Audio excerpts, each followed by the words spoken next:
انسان کو صرف دو لوگوں کی بددعائیں لگتی ہیں، تو ان دو لوگوں کو کبھی آپ پریشان نہ کرنا، ان دو لوگوں کو کبھی آپ درد مت دینا، کیونکہ اللہ رب العزت نے ان دو لوگوں کے لیے بتایا ہے کہ تم ان دو لوگوں کو اگر تم پریشان کرو گے اور ان کی بددعائیں تمہیں لگ گئیں تو تم برباد ہو جاؤ گے۔ سب سے پہلے ماں باپ، دوسری بیوی کے معاملات میں اللہ رب العزت نے ڈرنے کا حکم دیا ہے، لیکن میں بیویوں سے کہتا ہوں کہ کبھی آپ اپنے شوہر کو بددعا مت دینا، کیونکہ اگر تم اپنے شوہر کو بددعا دو گی تو تمہارا ہی گھر اجڑے گا، لیکن اگر بیوی کی ہائے لگ گئی، اس کی بددعا لگ گئی اس کے شوہر کو، تو ایک ایک روپے کے لیے اس کا شوہر ترس جاتا ہے۔ جب اللہ رب العزت نے صاف صاف فرما دیا کہ تم عورتوں کے معاملات میں ٹھیک رہو، ان کو پریشان مت کرو،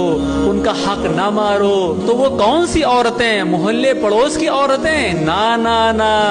وہ عورتیں جو تمہارے نکاح میں آئی ہیں۔